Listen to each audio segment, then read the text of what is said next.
ओम शांति। मैं प्रसन्न चित्तात्मा प्रसन्नता की लहरें फैला रही हूँ। 3/8/2023 के महावाक्य है। आज बाबा बच्चों को समझाते, बच्चे 2 अक्षर में पढ़ाई करनी है। एक तो आत्माभिमानी स्थिति, आत्मा उसका अभ्यास करना है।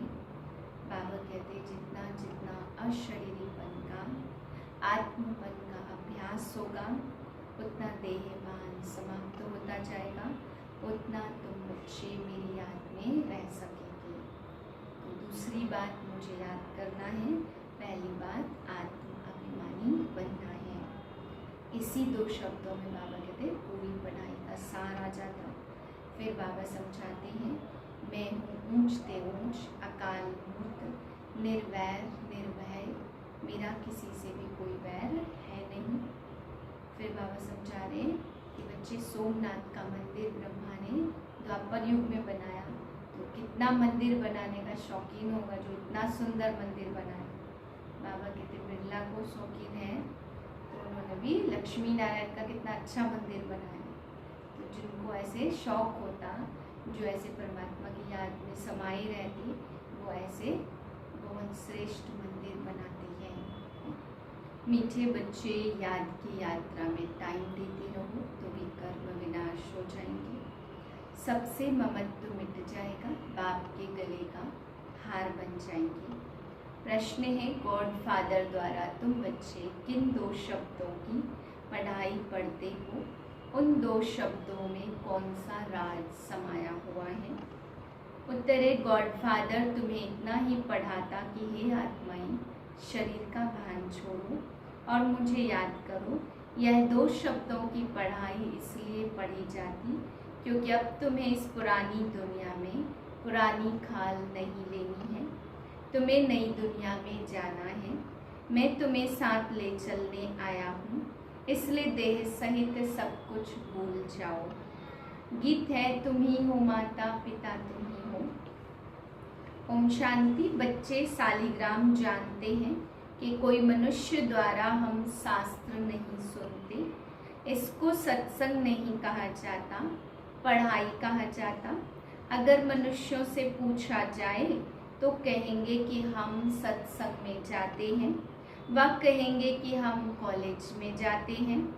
यह तो जानते हो सत्संग में साधु संत विद्वान आदि सुनाने वाले होंगे। स्कूल में भी मनुष्य टीचर प्रोफेसर आदि होंगे। यहाँ मनुष्य नहीं है, यह है बेहद का रूहानी बाप, जिसको कहा जाता त्वमेव माताश्च पिता त्वमेव। यह देवताओं की महिमा नहीं, ब्रह्मा विष्णु शंकर की भी नहीं, यह निराकार परमपिता परमात्मा की महिमा है।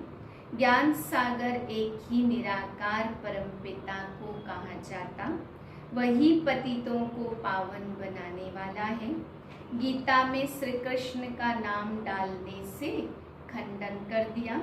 अब मनुष्यों को कैसे पता पड़े कि नॉलेजफुल परमपिता आकर नॉलेज कैसे देते? यह मनुष्य भूल जाते। ऐसे नहीं कि शास्त्र आदि द्वापर के आदि में बनते हैं, नहीं समझाया जाता। पहले बाप का चित्र मंदिर आदि बनते, जिससे भक्ति शुरू होती। पहले शिव बाबा की पूजा शुरू होती, फिर जगदम्बा जगत पिता की पूजा। इनको पूज्य बनाने वाला भी कौन? एक बाप। यह विचार सागर मंथन करना होता कि भक्ति शुरू कैसे हुई। अब शिव बाबा न आए तो स्वर्ग का वर्षा कौन देवे? निश्चय बुद्धि नहीं है तो विजय माला में पिरो न सके। सपूत बच्चे सदैव गले का हार बनते, बाप भी खुश होते। यह बच्चा बड़ा सपूत आज्ञाकारी है। बहुत माँ बाप होते जिनके 12-14 बच्चे भी होते, जिनमें कोई कपूत और कोई सपूत भी होते। पतित पावन बाप के सिवाय पतितों का उद्धार कोई कर नहीं सकते। तुम जानते हो कि गंगा नदी पर भी गंगा का मंदिर है, तो समझाना चाहिए कि यह गंगा फिर कौन है। क्या यह कोई शक्ति है जिससे पतित से पावन बनते हैं? वह पावन से पावन बनते हैं। बाप कहते कि गंगा पतित पावनी नहीं है। बाप समझाते पानी से कोई पावन बन नहीं सकते, इसलिए तुम्हें गंगा स्नान नहीं, योग करना है। योग अर्थात याद। माताएं अबलाएं हठ योग को क्या जाने। मनुष्य स्कूल में पढ़ते, उसमें धक्के खाने की कोई बात नहीं रहती। कोई न कोई इम्तहान पास करते, जानते हैं यह इम्तहान पास करके यह बनेंगे। पहले पहले तुम्हारा शरीर गोरा, अब आयरन एसिड हो गया।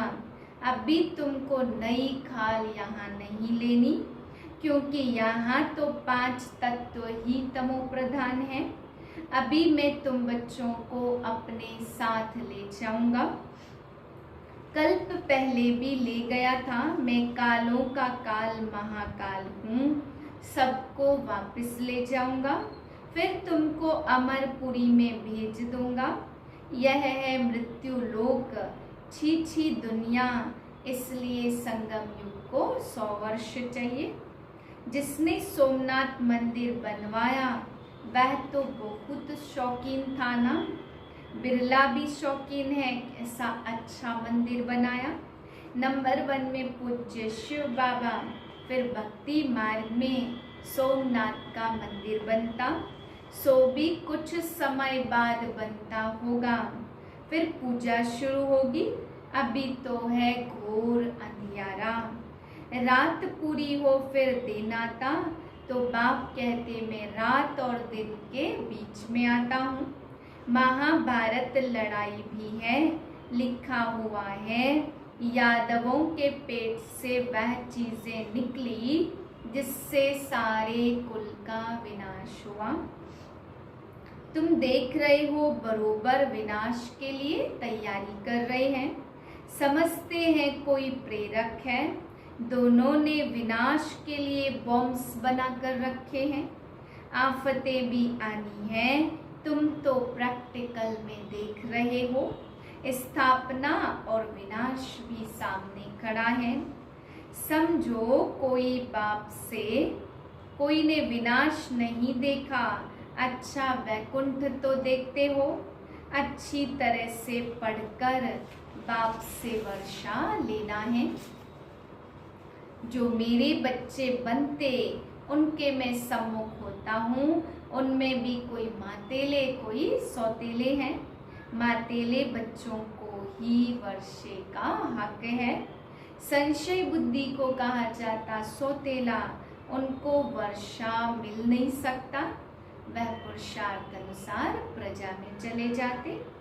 मातेले राजाई में आते हैं। तुम पर बलिहार जाऊंगा कहते, बारी जाऊंगा।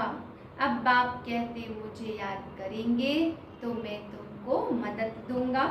हिम्मते मर्दा मददे खुदा। और सबसे बुद्धि योग तोड़ एक से जुड़ना है। तुम कहते हो हम बाबा के हैं, यह सब कुछ बाबा का है। बाबा को हम कखपन देते और बदले में स्वर्ग के बेहद की बादशाही का वर्षा लेते। इस पुरानी देह से हमारा ममत्व नहीं है। यह तो तमो प्रधान रोगी शरीर है। हमारे पास और क्या है? मनुष्य मरते सब कुछ छूट जाता, फिर उनका सब कुछ करनी घोर को दिया जाता। हम सब कुछ आपको देते हैं। ममत्व मिटाने के लिए हम निरंतर बाबा को याद करने का पुरुषार्थ करते। माया फिर विघ्न डालती है, इसलिए धीरे धीरे जितना मेरी याद में टाइम देते रहेंगे उतना उतना विकर्म विनाश होंगे। वही मेरे गले का हार बनेंगे। यह रथ ड्रामा अनुसार मेरा मुकर्रर किया हुआ है और किसी में मैं आ भी नहीं सकता।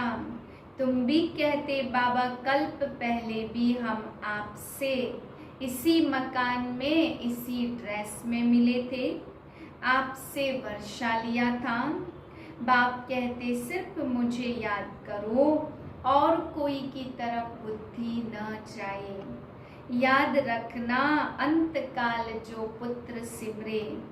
अगर किसी को भी याद किया तो फिर वहाँ जन्म लेना पड़ेगा।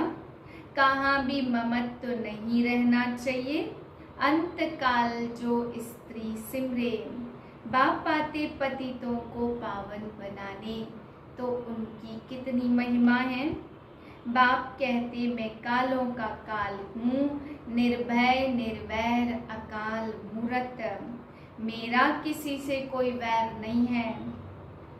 जरूर बाप संगम पर आते, त्राही त्राही कर धर्मराज के द्वारा गर्भ जेल में तुमको सजाएं दिखलाता हूँ।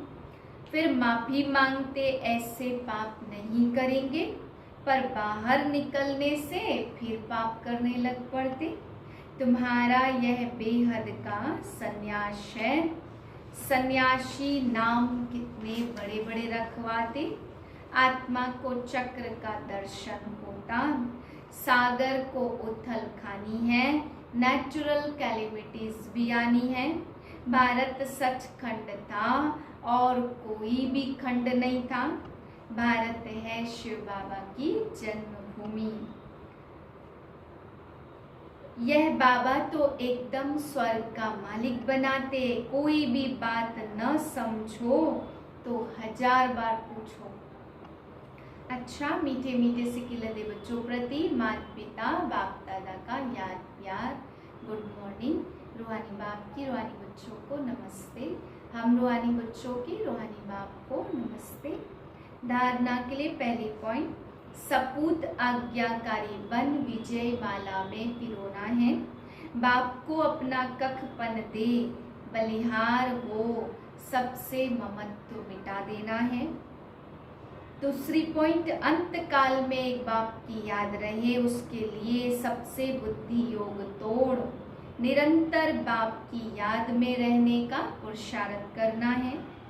वरदान सर्व खजानों को स्वयं में समाकर दिल से कष्टपन व ईर्ष्या से मुक्त रहने वाले सदा प्रसन्न चित्त भाव। बाप दादा ने सभी बच्चों को समान रूप से सब खजाने दिए, लेकिन कोई उन प्राप्तियों को स्वयं में समा नहीं सकते व समय पर कार्य में लगाना नहीं आता, तो उन्हें सफलता दिखाई नहीं देती। फिर स्वयं से खाली दिल होते, सोचते शायद मेरा भाग्य ही ऐसा। उन्हें फिर दूसरों की विशेषता और भाग्य देखकर ईर्ष्या उत्पन्न होती। ऐसे दिल से कष्ट होने व ईर्ष्या करने वाले कभी प्रसन्न नहीं रह सकते। सदा प्रसन्न रहना है तो इन दोनों बातों से मुक्त रहो। स्लोगन है, बिना किसी स्वार्थ के सच्ची दिल से सेवा करने वाले ही स्वच्छ आत्मा है। ओम शांति।